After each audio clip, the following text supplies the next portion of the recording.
चालू हो गया।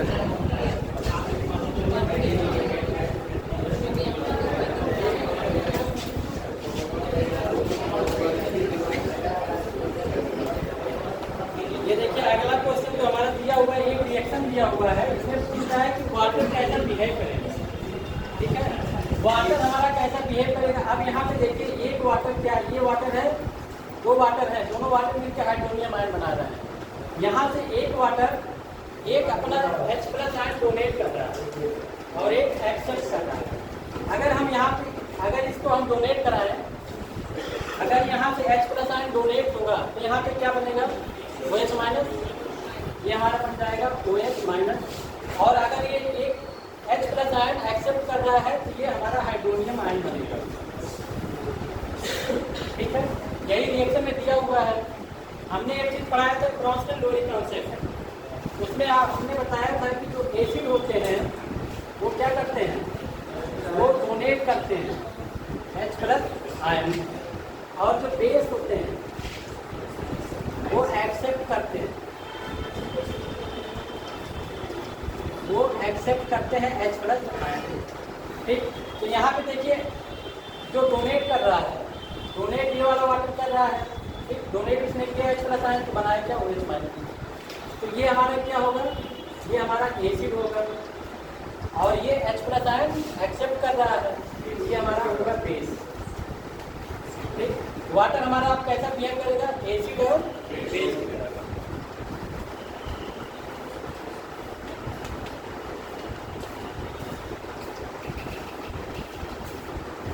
अगला क्वेश्चन देखिए, मिटा दें।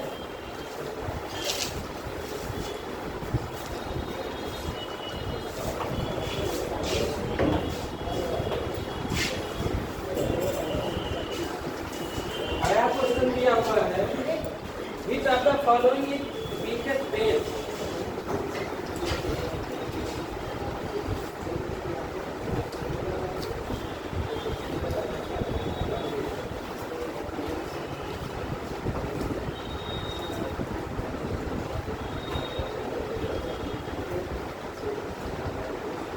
weakest base, इसमें जो ऑप्शन दिया हुआ है NaOH, दूसरा कैल्शियम हाइड्रोक्साइड, तीसरा पोटेशियम हाइड्रोक्साइड, और चौथा दिया है जिंक हाइड्रोक्साइड। इसमें देखिए सभी क्या है, सब मेटल है, सभी जो है मेटल है, सोडियम, कैल्शियम, पोटेशियम, जिंक सभी मेटल है। जब हम पीरियड में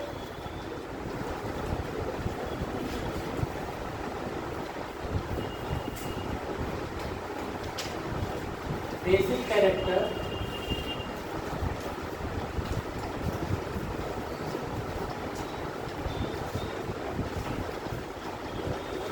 मेटल हाइड्रोक्साइड, जब हम पीरियड में चलते हैं,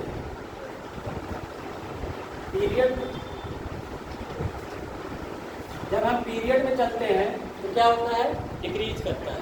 अलोंग द पीरियड जब चलेंगे तो हमारा मेटल हाइड्रोक्साइड का जो बेसिक कैरेक्टर होगा वो डिक्रीज करता है, वो डिक्रीज करता है। और जब हम ग्रुप में चलते हैं, ग्रुप में टॉप टू बॉटम, तो हमारा जो बेसिक कैरेक्टर होता है मेटल हाइड्रोक्साइड का वो इंक्रीज करता है, वो इंक्रीज करता है। अब यहाँ पे देखिए ये सोडियम NaOH, KOH, और हमारा ये कैल्शियम हाइड्रोक्साइड है, कैल्शियम हाइड्रोक्साइड, और इधर हमारा ये जिंक मिलेगा। ये डी ब्लॉक का एलिमेंट है। ठीक है, डी ब्लॉक का एलिमेंट है। अब यहाँ पे देखिए अगर टॉप टू बॉटम अगर हम चल रहे हैं कितने ग्रुप में, तो हमारा NaOH है, फिर उसके बाद KOH आ रहा है। ठीक है, ये हमारा एल्कली मेटल है। और दूसरा ये जो हमारा है कैल्शियम हाइड्रोक्साइड, ये एल्कलाइन एर्थ मेटल है, एल्कलाइन एर्थ मेटल। और ये हमारा पी ब्लॉक का एलिमेंट है, यानी ट्रांजिशन एलिमेंट है,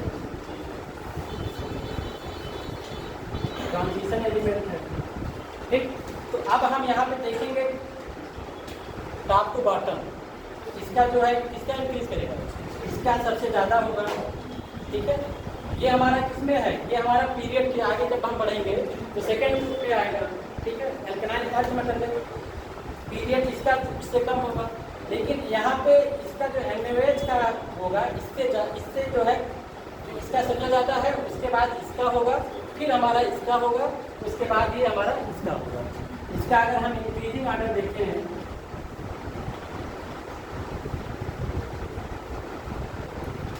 इंक्रीजिंग ऑर्डर आप बेसिसिटी या बेसिक कैरेक्टर,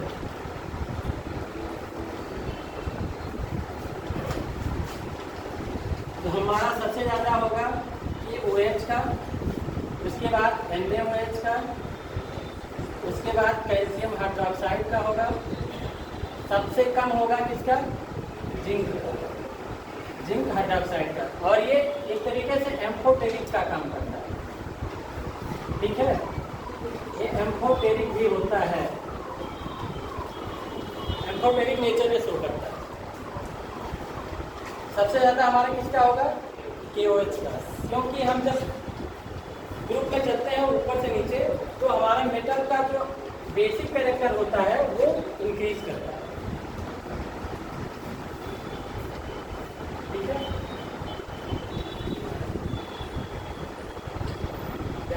ऑर्डर इंक्रीजिंग, नहीं इंक्रीजिंग ऑर्डर, तो ये सबसे ज़्यादा होगा इसका, ये सबसे ज़्यादा। अरे देखिए ये किसकी तरफ लगा है, इंक्रीजिंग ऑर्डर में आप ऐसे, यही चीज़ आप ऐसे कर सकते हैं,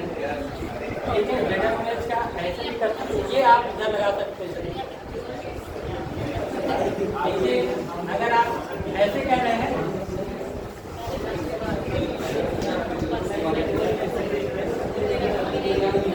सीधे, तो वही चीज़ लिखा हुआ है।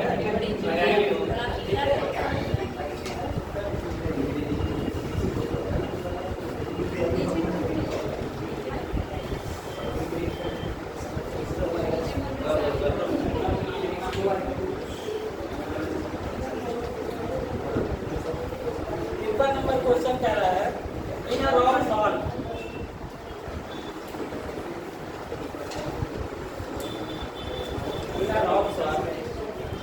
structure,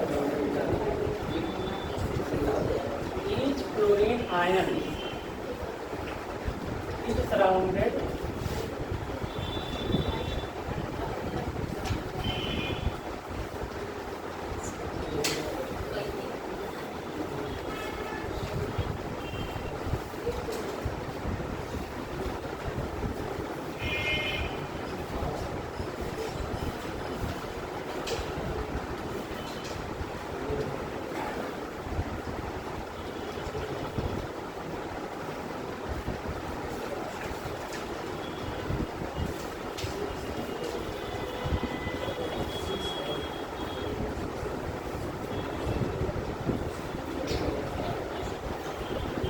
रॉक साल्ट किसे कहते हैं, NaCl।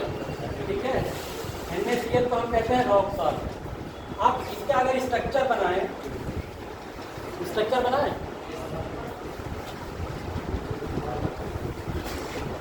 चलिए इसका स्ट्रक्चर बनाते हैं।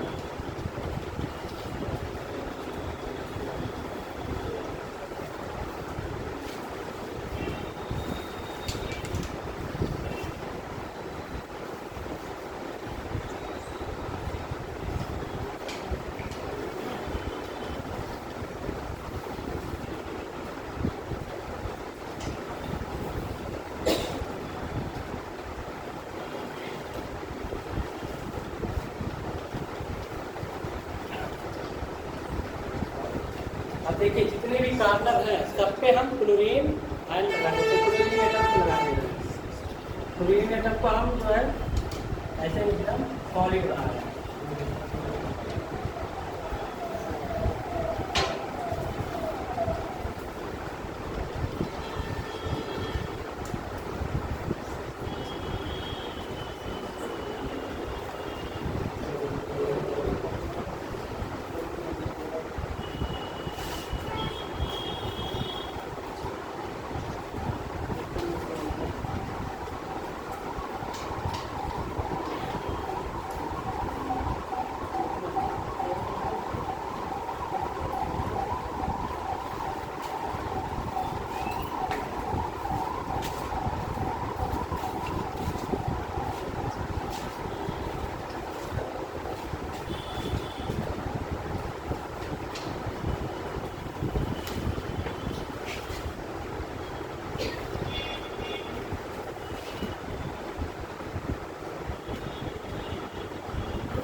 देखिए दो क्लोरीन एटम के बीच में हम एक सोडियम आयन लगाएंगे।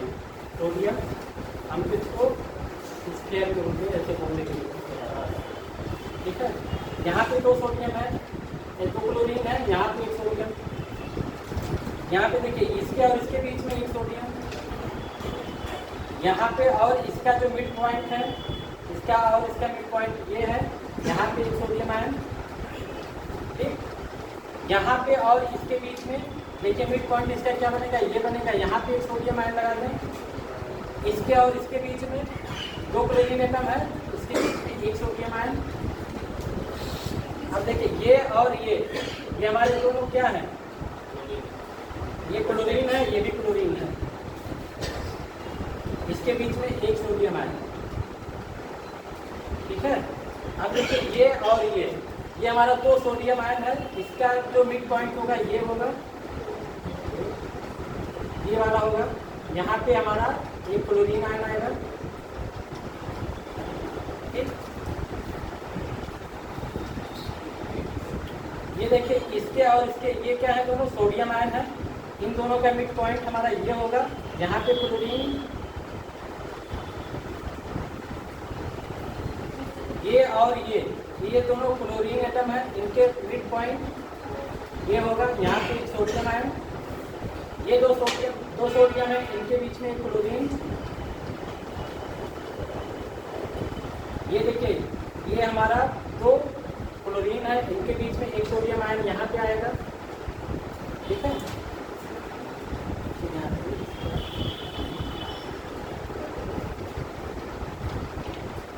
ये दो सोडियम आयन, इनके बीच में क्लोरीन आएगा, यहाँ पे ये ये आएगा,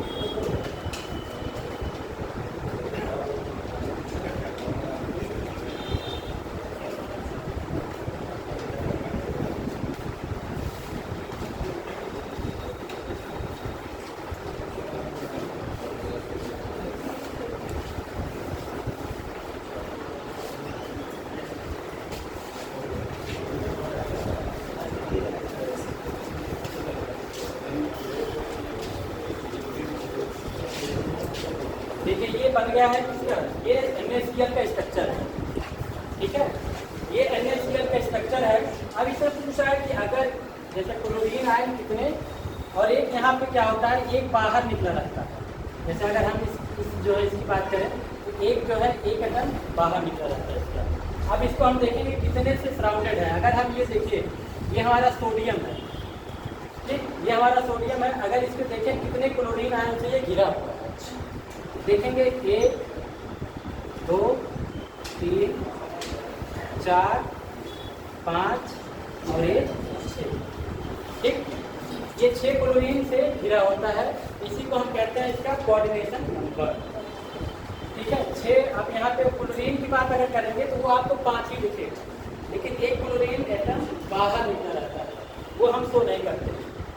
अगर हम यहाँ की अगर देखें, ये हमारा सोडियम, ये हमारा क्लोरीन है, ठीक है। इसकी बात करें तो कितने सोडियम आयन से घिरा हुआ है, देखिए 1 2, यहाँ पे हो जाएगा 2, एक ये 3, एक ये 4 और एक ये 5, और एक सोडियम आयन हमारा बाहर निकला रहता है। अगर हम पार्टनर को किसको लेंगे, उसके जो जैसे क्लोरीन को लिया है तो एक सोडियम बाहर निकला रहेगा। अगर यहाँ पे पार्टनर का मान लीजिए सोडियम को लेते हैं तो क्लोरीन हमारा बाहर निकला रहेगा। तो यहाँ पे हम देखेंगे क्लोरीन की बात करेंगे तो वो भी 6 सोडियम आयन से घिरा रहेगा। NaCl में Na प्लस और Cl माइनस का जो रेशियो होगा वो 6:6 होता है। अगर हम यूनिट सेल की बात करें, यूनिट सेल की बात करें तो आप देखिएगा कि एक जो ये हमारा एक यूनिट ये होगा, जैसे ये तो दिख रहा है ना, ये इतना, इसमें देखेंगे एक यूनिट हमारा यही है।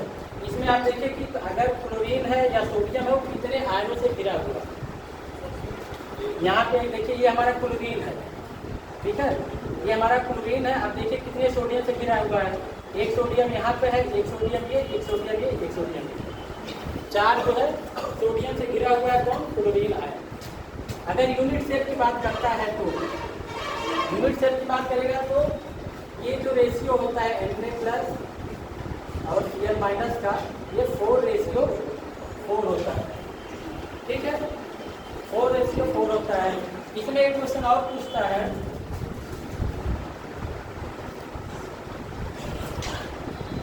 पैकिंग फ्रैक्शन कहिए या एफिशिएंसी कहिए। पैकिंग फ्रैक्शन ये होता है हमारा 74% होता है। पैकिंग फ्रैक्शन 74% होता है। और अगर रेडियस रेशियो वैल्यू की बात करें, रेडियस रेशियो तो हमारा 0.52 होता है। ये भी क्वेश्चन पूछा है। ये जो यूनिट सेल का क्वेश्चन है, ये आपका आश्रम पद्धति का जो पेपर हुआ था 2020 में, उसमें ये क्वेश्चन पूछा हुआ है। ये देखिए आपका हेड्रली, अगर हम वाइट की बात करें, ये सोडियम आयन हम ले लें, ठीक है। ये देखिए आपका हेड्रली, आपका हेड्रल में क्या होता है, इसमें 6 परमाणुओं से वो बांड बनाता है। ये आपका हेड्रल स्ट्रक्चर होगा इससे, अगर इसको मिला दें, ठीक है। इसमें आपका हेड्रली ये जुड़ा रहता है।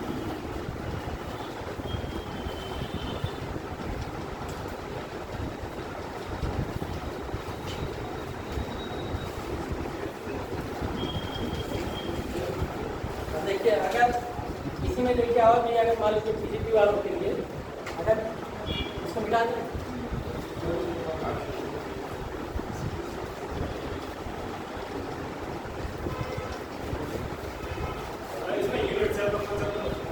यूनिट सेल देखिए, यूनिट सेल जैसे हम मान लेते हैं, एक जो ये फेस दिख रहा है ना, जो एक फेस है, इसको मत देखिए आप, सिर्फ इतने को देखिए। यूनिट सेल की अगर बात करता हूँ, इसमें देखिए कि एक एटम कितने परमाणुओं से जुड़ा हुआ है। अगर हम ये क्लोरीन एटम ले रहे हैं, अगर क्लोरीन एटम लेंगे तो देखिए कितने सोडियम से जुड़ा हुआ है। अगर क्लोरीन उसका लेंगे, सोडियम लेंगे, तो वो देखिए कितने से जुड़ा होगा।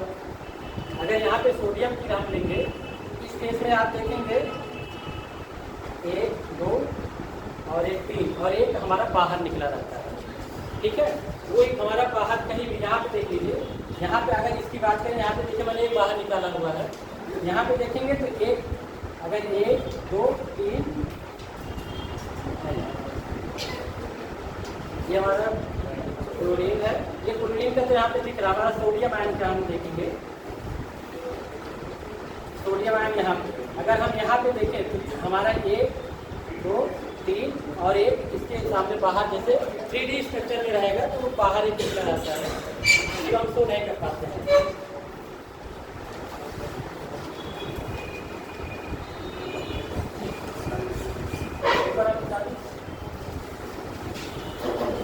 जैसे इसी में और पूछता है ZnS जिंक सल्फाइड, इसमें और कैल्शियम क्लोराइड, इसमें जो कोऑर्डिनेशन नंबर होता है वो कितने का होता है, ठीक है। तो इसका जो कोऑर्डिनेशन नंबर होगा वो 4:4 का होता है। इसमें 8:8 का होता है और इसमें ये 8/4।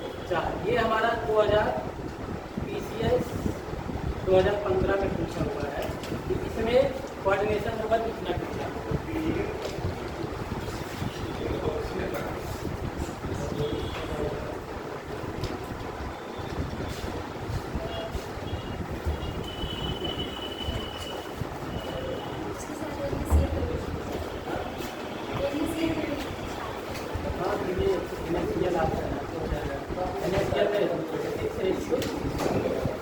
ये कोऑर्डिनेशन नंबर है, कितने से घिरा रहता है।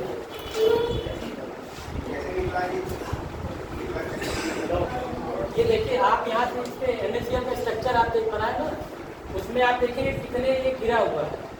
जैसा मैं आपको बताया, ये सोडियम आयन है, सोडियम आयन है ये।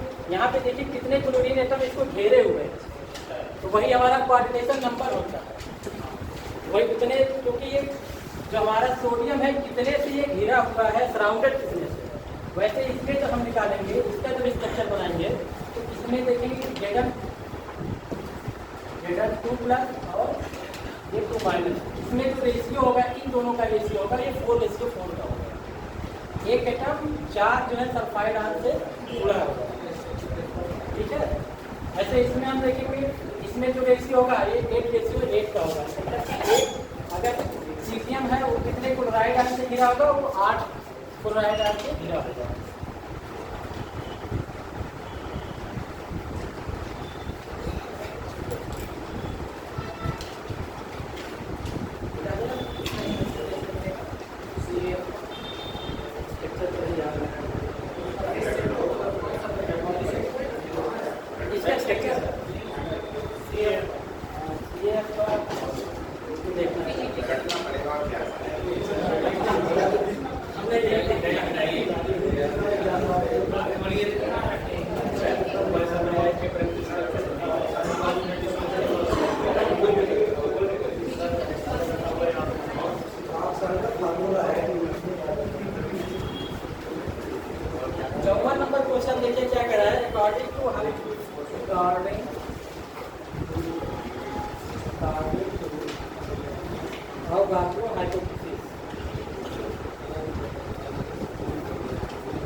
जो आंसर दिया हुआ है equal number of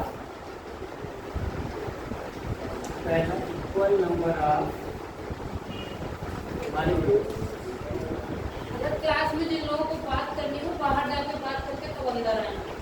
equal number of atom, आपस में बात नहीं करनी, पढ़ा रहे हैं तो मजाक थोड़ी चल रहा है। जो पढ़ने वाले हैं उनको ना डिस्टर्ब करिए, आप लोग बाहर जाके बात करके फिर दोबारा आएंगे। इक्वल नंबर ऑफ आयंस, और चौथा दिया है इक्वल नंबर ऑफ इलेक्ट्रॉन्स। अच्छा, आप बात करो हाइपोथेसिस होता क्या है, इसका डेफिनेशन क्या है, कुछ याद है?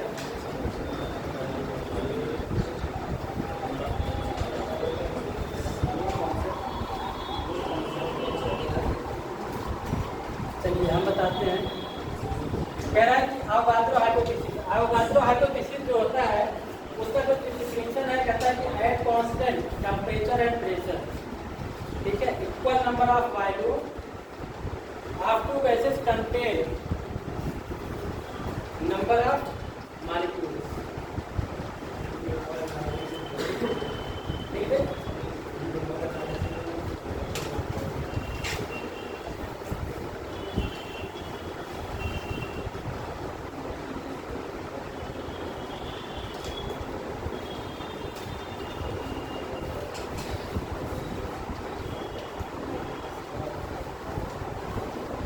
इसका जो डिफिनेशन है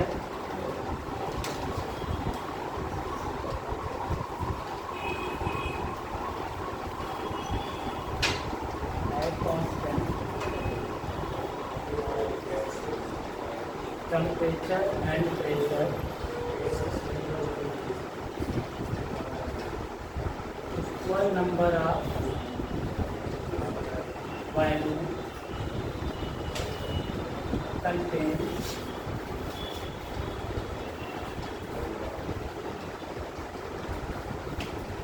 equal number of molecules। ये अवोगाद्रो हाइपोथेसिस का डिफिनेशन है। और ये जो अवोगाद्रो हाइपोथेसिस है ये हमारा किस पे, ये हमारा आइडियल गैस पे लागू होता है, आइडियल गैस पे, ठीक है। ये हमारा आइडियल गैस पे लागू होता है। तो आइडियल गैस का फार्मूला आप देखेंगे PV = nRT होता है, ठीक। अब यहाँ से अगर हम कहें P = N/V/RT, यहाँ पे प्रेशर, टेम्परेचर और ये गैस कांस्टेंट, ये तीनों कांस्टेंट यहाँ पे दिया हुआ है क्वेश्चन। इसमें देखिए कि टेम्परेचर और प्रेशर क्या है, सेम कंडीशन, यानी कंडीशन क्या है उसका, वो कांस्टेंट है। प्रेशर भी कांस्टेंट है, टेम्परेचर भी कांस्टेंट है और हमारा R भी कांस्टेंट है। तो यहाँ से हम लिख सकते हैं N/V = कांस्टेंट, लिख सकते हैं। यहाँ से लिख सकते हैं N = वॉल्यूम, या इसको हम लिख सकते हैं V = N। V हमारा वॉल्यूम है,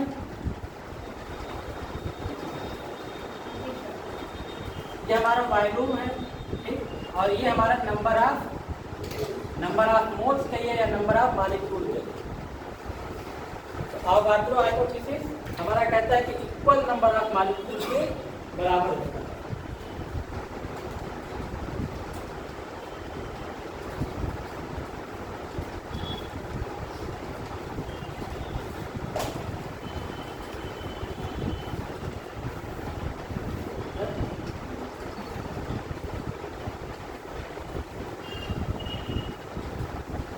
अगला जो क्वेश्चन दिया हुआ है 55, कह रहा है कि which of the following gases है, विच ऑफ द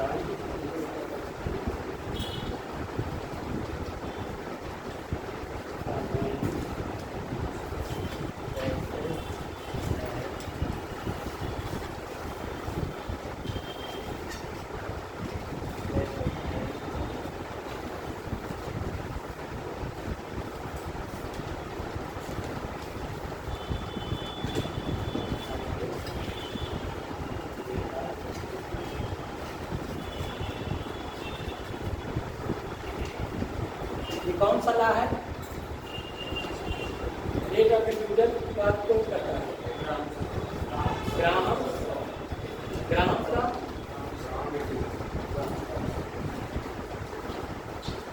लीटर और क्या है?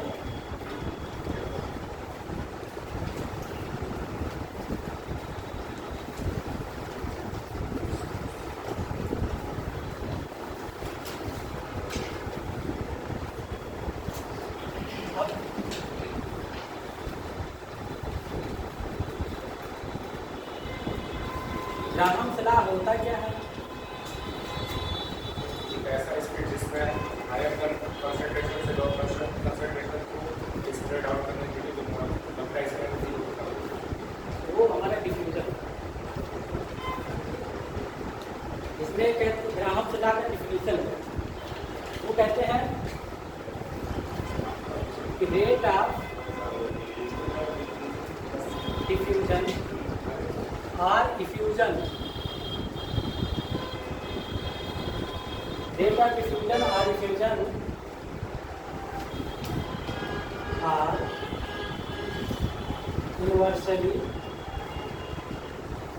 universally proportional to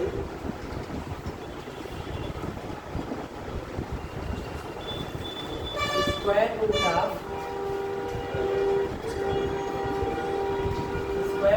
of vapor density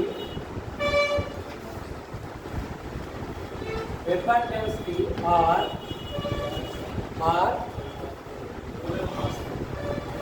molar mass, ठीक है। यह ग्राहम सलाह का डिफिनीशन।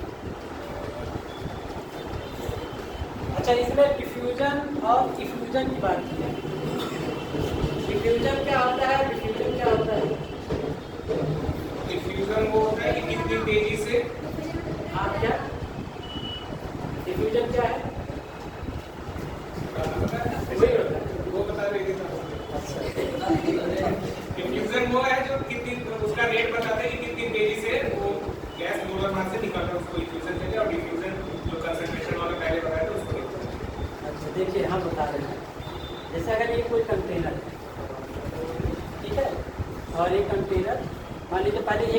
की बात कर रहे हैं, अगर इसमें बहुत हल्का सा छिद्र है, ठीक है, बहुत हल्का छिद्र है, और वहाँ से अगर गैस फ्लो कर रहा है, जैसे टायर का, जैसे वो टायर होता है ना, टायर में जो ट्यूब होता है उससे जब देखिए कभी पंचर हो जाता है, बहुत स्लोली गैस निकलती है। ये हमारा क्या कहता है, जब बहुत स्लोली ये जो यहाँ पे छिद्र बहुत ही माइन्यूट, बहुत ही हल्का होता है, वो हमारा डिफ्यूजन होता है।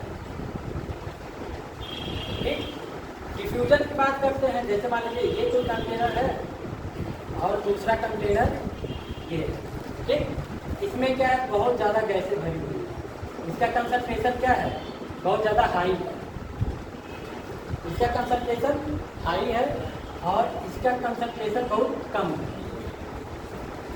जब हम यहाँ से किसी को जोड़ दें, किसी पाइप को, ठीक है, अब यहाँ से हाई कंसंट्रेशन से लो कंसंट्रेशन की तरफ जब ये गैस जाता है तो उसको हम डिफ्यूजन कहते हैं। हाँ, आपको सही बताया, ये हमारा डिफ्यूजन होता है। जैसे आप कहें कि एक, जब आप लोग गैस भरवाने जाते होंगे, एक खाली गैस रहता है छोटा या बड़ा, जो है आप जो जानते हैं, देखिए उससे पाइप लगा होता है, ठीक है, तो ये हमारा डिफ्यूजन, वहाँ पे डिफ्यूजन होता है। और डिफ्यूजन आप समझ रहे, साइकिल का कोई पंक्चर होता है, वो हमारा डिफ्यूजन होता है। आप देखिए, तो यहाँ पे हमने, चलिए ठीक है, ग्राहम सलाह हमने जो इसका डिफिनेशन बता दिया, हम लिख देते हैं, राशन क्या है, O2, दूसरा है CO2, तीसरा NH3 और चौथा वेपर डेंसिटी। अगर हम कहें ग्राहम सलाह की बात करें तो क्या होता है, ग्राहम सलाह हम R से डिनोट करते हैं। उसने बताया कि universally proportional to vapour square root of vapour density are molar mass, inversely proportional to square root of vapour density या inversely proportional to molar mass. यहाँ से वेपर डेंसिटी बराबर होता है molar mass equal to 2 into vapour density, ठीक है। Molar मास को हम m से डिनोट कर दें, ये हो जाएगा 2 into vapour density. Vapour density equal to m/2। यहाँ पे 2 क्या है, ये कांस्टेंट वैल्यू है, तो हम इसको मान लेते हैं vapour density proportional to m। यहाँ पे ये फार्मूला हम यहाँ इसकी जगह पे ये लिख सकते हैं, ठीक है। अब यहाँ पे देखिए, ये मोलर मास है, जिसका मोलर मास सबसे कम होगा वो गैस क्या करेगा, सबसे ज़्यादा, उसका सबसे ज़्यादा डिफ्यूजन होगा। तो यहाँ पे हम देखेंगे इसका मोलर मास कितना है,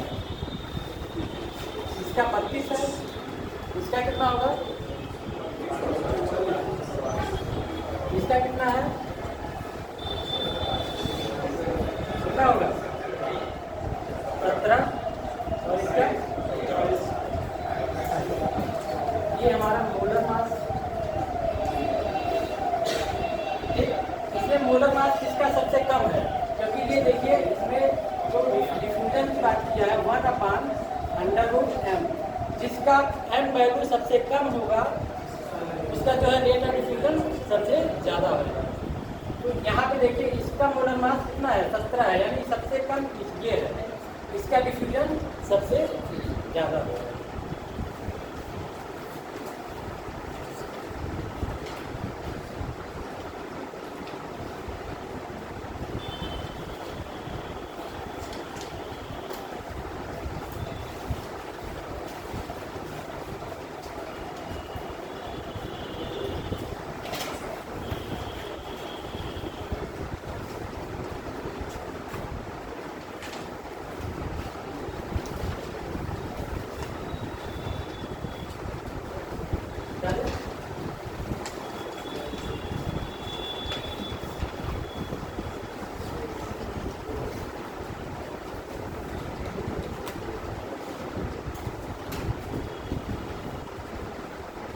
56 नंबर देखिएगा। दिया है कि according to kinetic theory of gases there are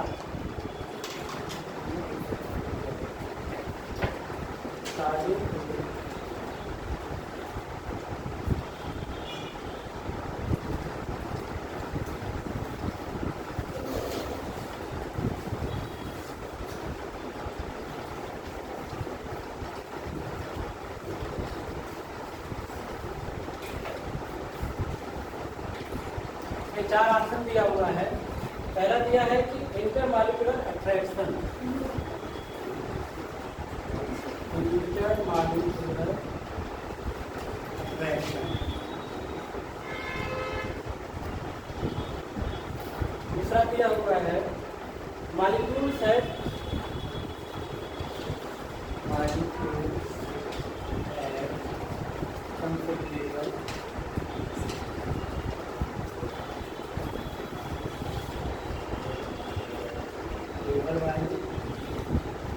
तीसरा ऑप्शन दिया है no intermolecular attraction.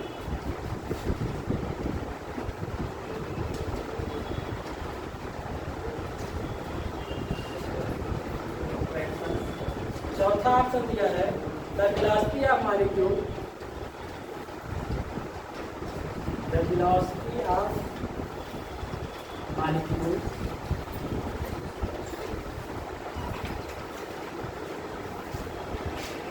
decreases for each collision, decreases for each collision। Connect करिए आप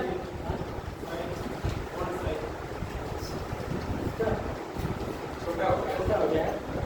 अच्छा ठीक है, और बड़ा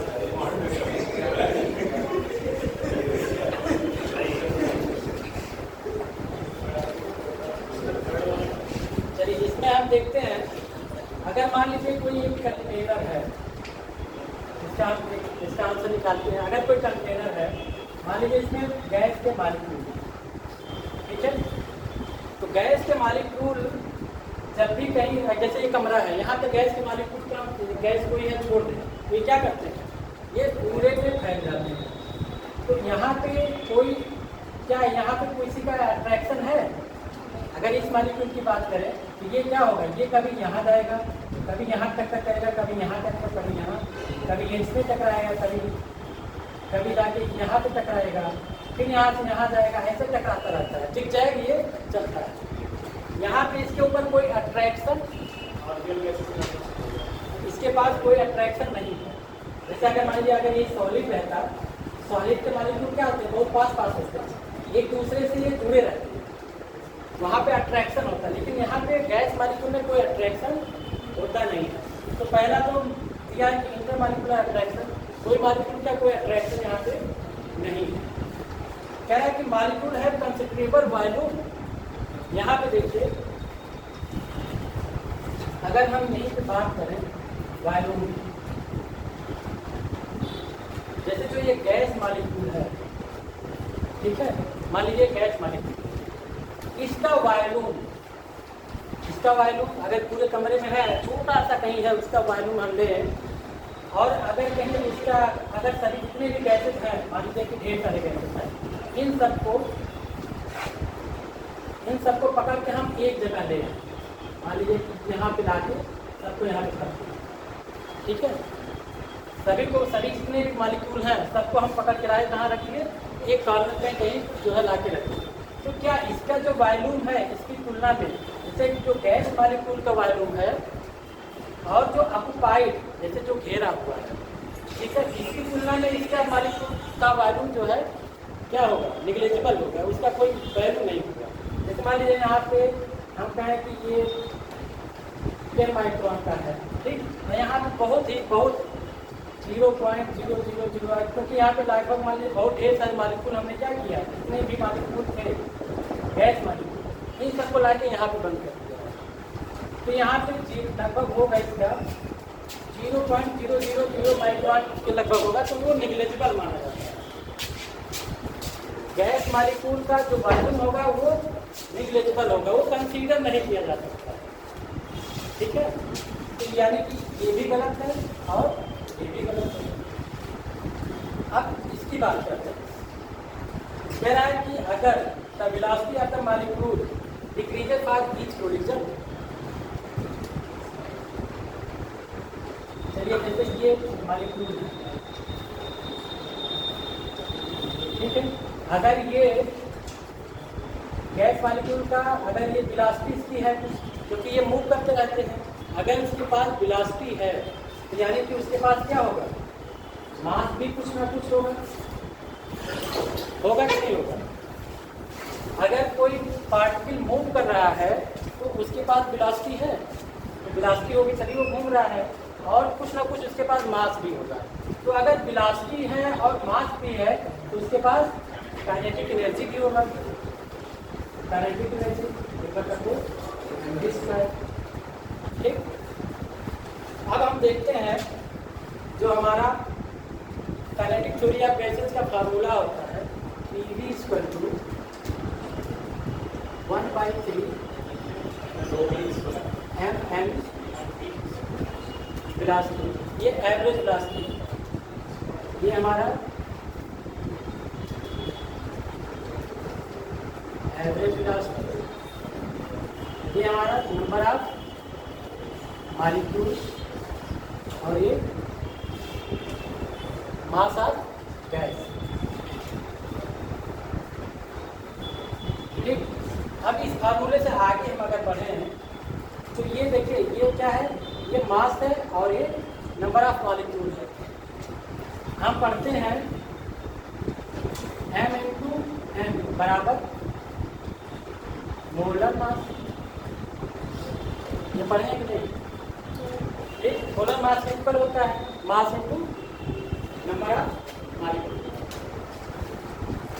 तो हम यहाँ पे देखेंगे PV = इसके जगह पे हम लिख सकते हैं 1/3 mc² लिख सकते हैं। अब यहाँ पे अगर यहाँ पे हम मल्टीप्लाई कर दें और डिवाइड कर दें 2 से, PV = 2 से मल्टीप्लाई ऊपर कर दें और नीचे 2 से डिवाइड कर दें, यानी 1/m c²। ये क्या बन गया हमारा काइनेटिक एनर्जी। PV = 2/3 ये काइनेटिक एनर्जी। ठीक है, अब ये PV = nRT भी होता है, आइडियल गैस। इसको हम लिख सकते हैं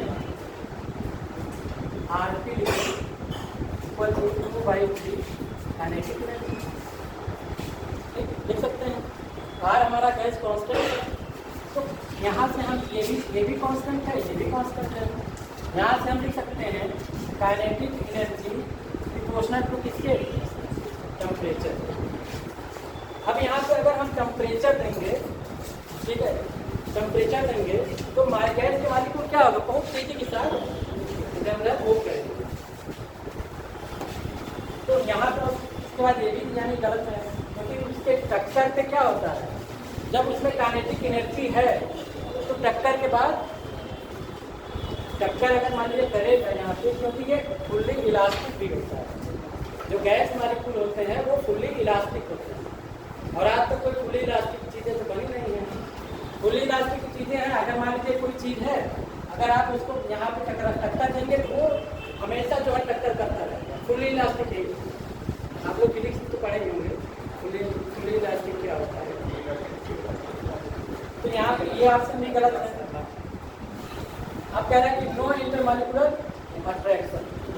यहाँ पे अगर मॉलिक्यूल है तो इसके बीच में कोई अट्रैक्शन था नहीं था ना, यानी ऑप्शन हमारा ये वाला सही। समझ में आया नहीं?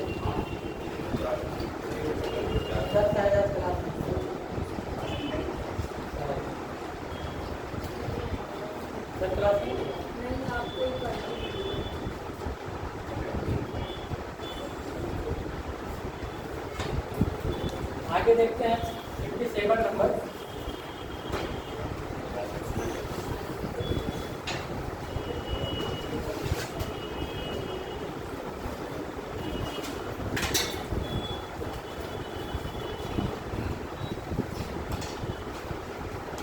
कह रहा है कि राउल्स लॉ के according relative lowering of vapour pressure for a solution equal to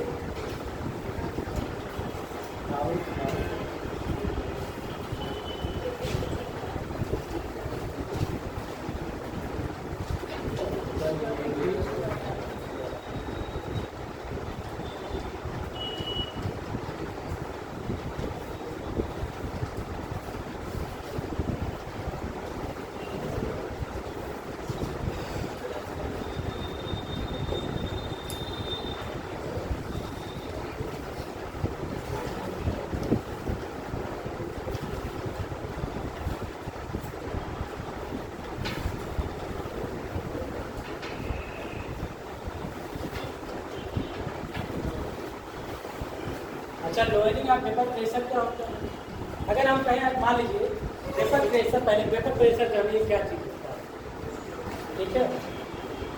अगर ये कोई ओपन कंटेनर है और एक हम ले लेते हैं क्लोज कंटेनर, ठीक है। मान लीजिए कि यहाँ तक वाटर हमारा है, वाटर मान लीजिए इसमें है, इसमें कोई एक टाइप से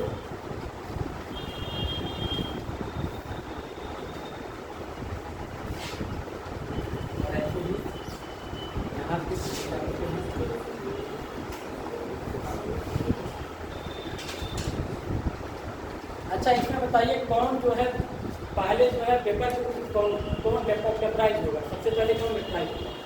इन दोनों कंटेनर में कौन वेपराइज होगा सबसे पहले? सॉरी,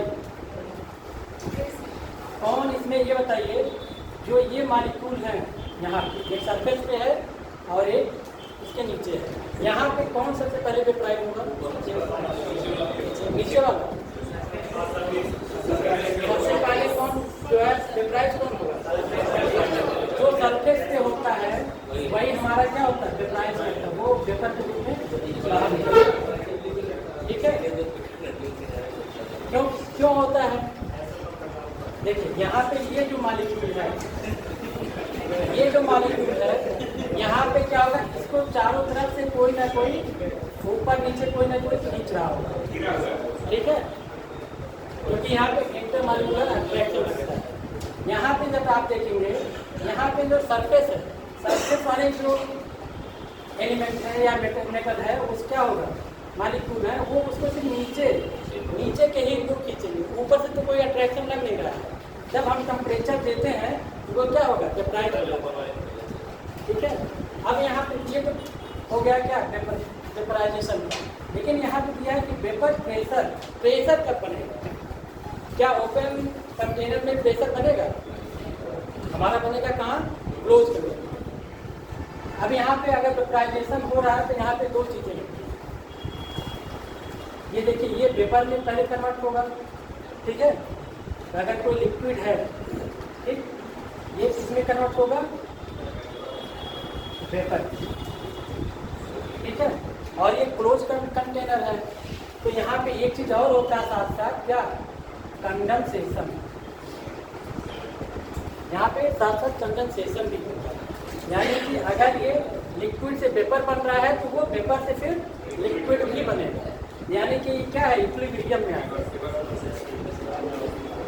ठीक है। ये इक्विलिब्रियम आ गया, इसको इसीलिए हम कहते हैं इसको वेपर प्रेशर। ये वेपर का जो प्रेशर है, यहाँ पे देखिए, यहाँ पे अगर करेंगे, यहाँ पे तो ये मॉलिक्यूल क्या होंगे, उड़ जाएगा, यहाँ पे तो कोई प्रेशर नहीं बचेगा।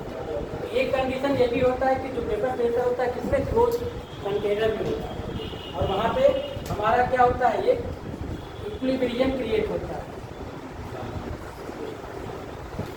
ठीक है। यहाँ पे एक इक्विलिब्रियम भी क्रिएट होता है। अब बात करें अगर जैसे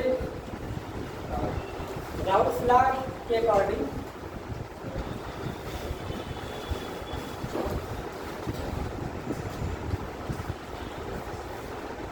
लोअरिंग वेपर प्रेशर,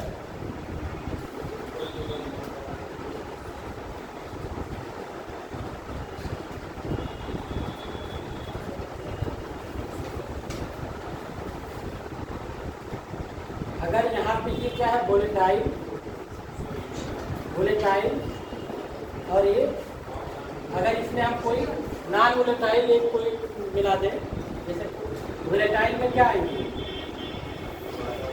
जैसे वाटर हो गया, और इसमें ये क्या मिला के मान लीजिए कि सिलिका मिला दें, ठीक है, तो ये क्या होगा, वोलेटाइल वाला, जैसे पहले अगर इसको टेम्परेचर देंगे तो वोलेटाइल हो जाएगा, वेपराइज हो जाएगा, लेकिन इसमें जब इसमें सिलिका मिला हुआ है तो ये इसका टेम्परेचर क्या होता है, टेम्परेचर गिर जाता है, टेम्परेचर हाई हो जाता है sir.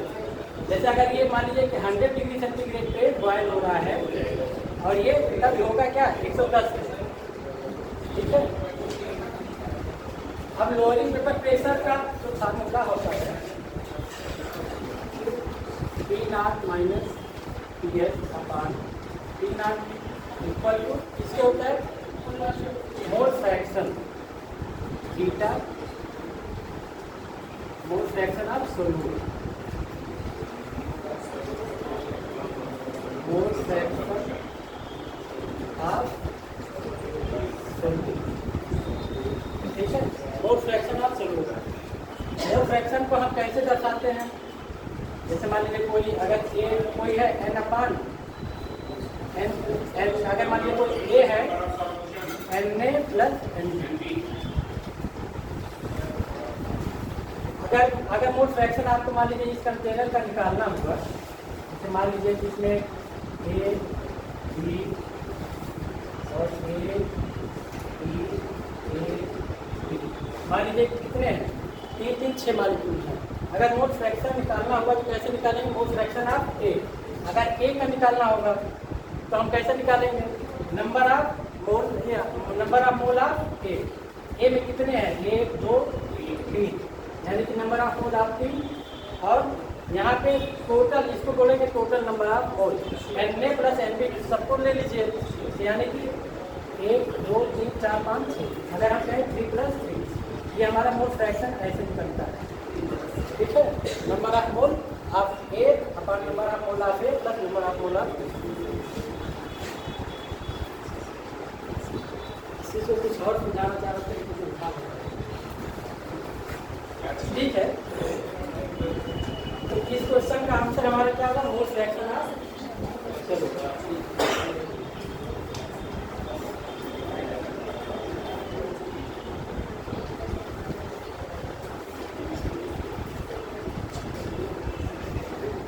Mole fraction of solute के इक्वल होता है, यानी इसमें जो ऑप्शन सही है वो चौथा, इसमें देखिए ऑप्शन गलत दिया हुआ है, इसका चौथा ऑप्शन सही होगा।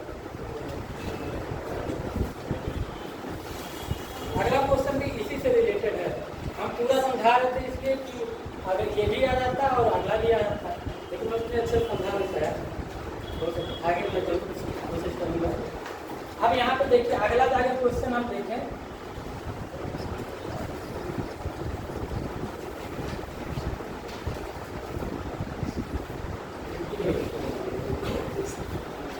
when a substance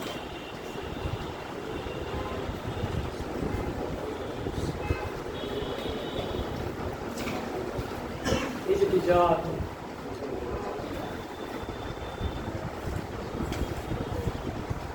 in a solvent,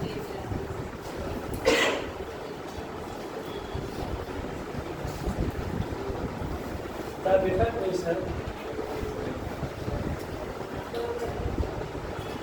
vapor pressure of the solvent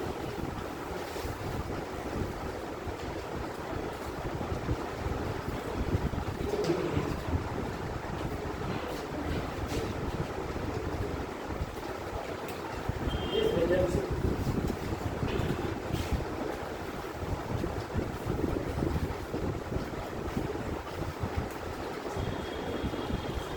से पहला ऑप्शन क्या है,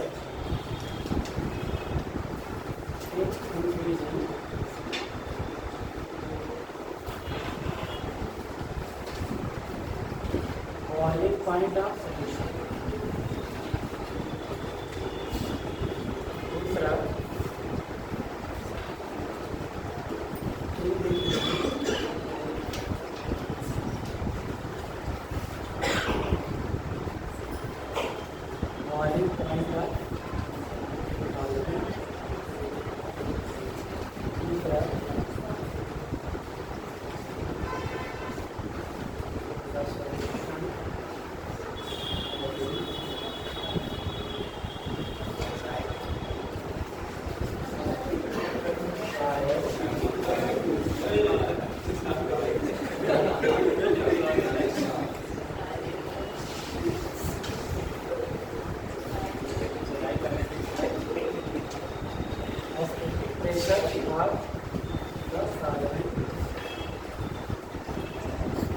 चौथा जहाँ पे ये हायर दिया है वहाँ पे lower स्ट्रैकिंग pressure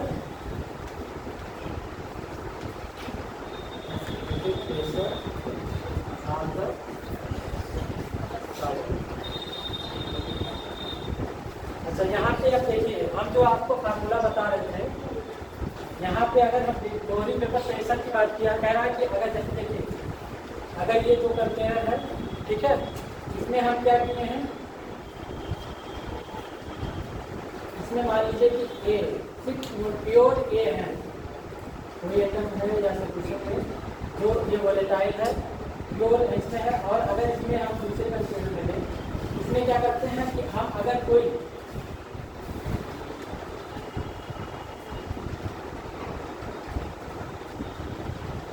non volatile solvent इसमें मिला दें, ये वोलेटाइल सॉल्वेंट है, कौन सा है, वोलेटाइल।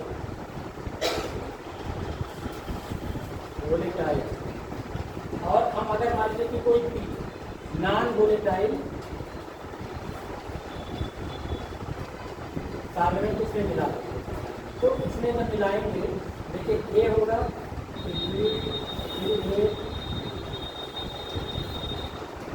अब यहाँ पे देखिए इसमें क्या हो रहा है कि अगर हम नॉन वोलेटाइल सॉल्यूशन मिला दे रहे हैं तो क्वेश्चन में वही दिया है कि substance is dissolve in the solvent of paper pressure of the solvent is decrease. यहाँ पे बता दिया है कि अगर कोई नॉन वोलेटाइल सॉल्यूशन हम मिला रहे हैं तो क्या हो रहा है, इसका पेपर प्रेशर डिक्रीज कर रहा है। ये क्वेश्चन में इतना दिया हुआ है। अब हम जब इसका फार्मूला निकालते हैं, मान लीजिए कि P0 minus PS upon P0 equal to, इसका मोल फ्रैक्शन हम निकालेंगे, mole fraction of Na upon Na plus Nb, ठीक है। यहाँ पे वो क्या कह रहा है कि अगर हम ये जो नॉन वोलेटाइल है, नॉन वोलेटाइल सॉल्यूशन, वो क्या कर रहा है, वो इंक्रीज कर रहा है, ठीक है, वो इंक्रीज कर रहा है। तो ये क्या होगा, रिलेटिव पेपर प्रेशर क्या होगा, अगर ये इंक्रीज, इसको इंक्रीज करेंगे तो ये क्या होगा, डिक्रीज होगा। ये हमारा क्या होगा, ये हमारा डिक्रीज करेगा, ठीक है। हम इसमें क्या कर रहे हैं, इसको इंक्रीज कर रहे हैं। अगर ये डिक्रीज हो रहा है, अगर हमारा जो ये पेपर प्रेशर है, ठीक है, ये डिक्रीज कर रहा है, यानी कि इसमें क्या होगा, इसका बॉइलिंग पॉइंट क्या हो रहा होगा, इंक्रीज कर रहा होगा। क्यों, क्योंकि जब इसमें नॉन वोलेटाइल सॉल्यूशन, अभी हमने पहले बताया, वही चीज़ मैं समझाने की कोशिश कर रहा था इससे पहले।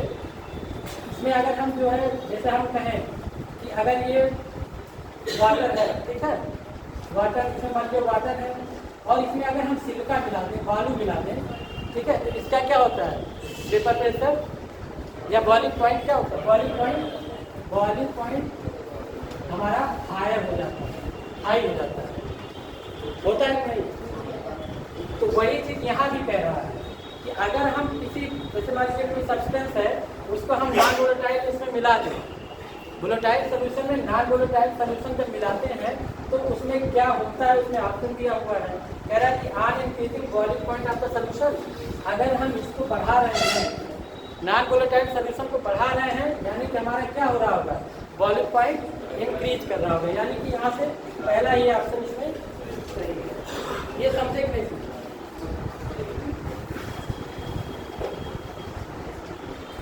जब भी किसी हम वोलेटाइल सॉल्यूशन में नॉन वोलेटाइल सॉल्यूशन मिलाते हैं तो उसका बॉइलिंग पॉइंट इंक्रीज करते हैं।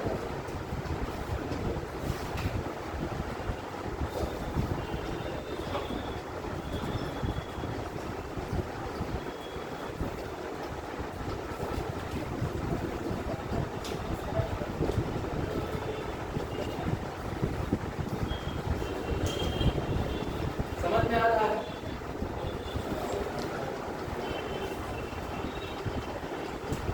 अगला क्वेश्चन,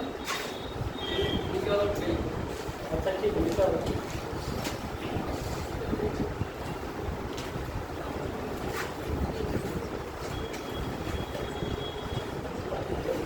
59 देखिए, इसमें क्या दिया हुआ है कि एक एलिमेंट का कॉन्फिगरेशन, इलेक्ट्रॉनिक कॉन्फिगरेशन दिया हुआ है।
इसमें देखिए कॉन्फ़िगरेशन दिया हुआ है, ठीक है, इलेक्ट्रॉनिक कॉन्फ़िगरेशन दिया है। ये पूछ रहा है कि ये किस एटम का है, किस एलिमेंट का है। इसमें ऑप्शन दिया है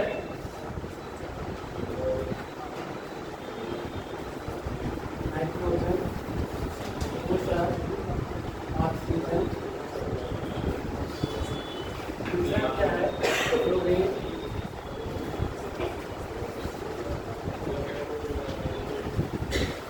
चौथा दिया है नियॉन। ठीक है, इसमें आप देख लीजिए 1s2 2s2 2px2 2py2 2pz1। ये जितने भी इलेक्ट्रॉन हैं इसको गिन लीजिए, ठीक है। Number of electron is equal to number of proton, ठीक है। जितने प्रोटॉन हो उसका क्या होगा, एटॉमिक नंबर के बराबर होगा। इसमें कितने हैं 9, ठीक है। ये 9 किसका जो एटम क्लोरीन। अगर इसमें हम कहें इलेक्ट्रोनेगेटिविटी का आर्डर, इसमें इलेक्ट्रोनेगेटिविटी का आर्डर बताइए।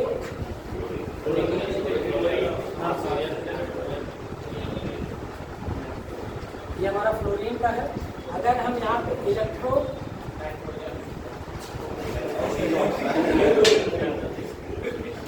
इलेक्ट्रोनेगेटिविटी का आर्डर,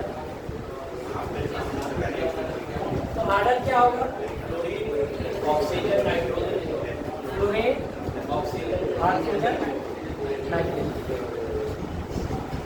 अगर हम यहाँ पे कहें इलेक्ट्रॉन एफिनिटी नहीं, आयनाइजेशन पोटेंशियल, आयनाइजेशन पोटेंशियल किसका सबसे ज्यादा होगा, फ्लोरीन का होगा, फिर नाइट्रोजन का होगा। हम बस इन्हीं तीनों की बात करते हैं, हम यहाँ की बात करते हैं। फ्लोरीन नाइट्रोजन, आयनाइजेशन पोटेंशियल किसका सबसे ज्यादा, फ्लोरीन नाइट्रोजन और ऑक्सीजन। नाइट्रोजन का ज्यादा होगा,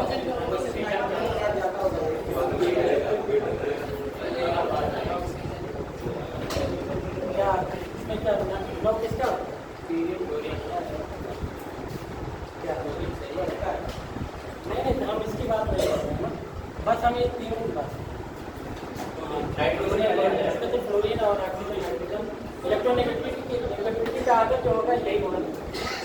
और अगर आयनाइजेशन पोटेंशियल होगा तो नाइट्रोजन पहला है, क्योंकि नाइट्रोजन में ऑक्सीजन होता है, इसलिए नाइट्रोजन का आयनाइजेशन पोटेंशियल, आयनाइजेशन पोटेंशियल क्या है, नाइट्रोजन का होगा। उसके बाद किसका होगा, नाइट्रोजन के बाद किसका,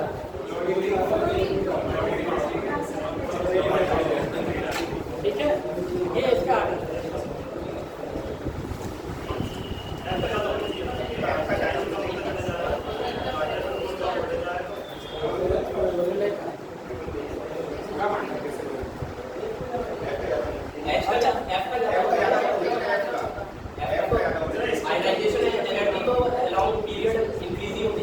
लेकिन इसमें ये एक्सेप्शन है ना, हाइड्रोजन का सबसे ज्यादा होगा, नाइट्रोजन और ऑक्सीजन क्योंकि वो क्लोज है एक दूसरे से काफी। हाँ ये इसका होगा,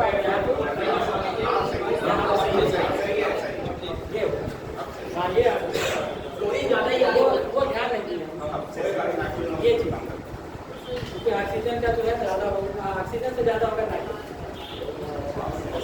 अच्छा ये कौन सा, ये किसका रूल फॉलो कर रहा है, ये जो कॉन्फ़िगरेशन है किस, ये हाँ ये हुड्स रूल फॉलो कर रहा है, ठीक है। ये उससे पूछता है कि किस रूल को, अभी आगे ऐसे भी क्वेश्चन मिलेंगे, ऐसे कॉन्फ़िगरेशन दिया रहेगा, कहेगा कि किस रूल के, आपाऊ रूल के अनुसार है कि हुड्स रूल के अनुसार है।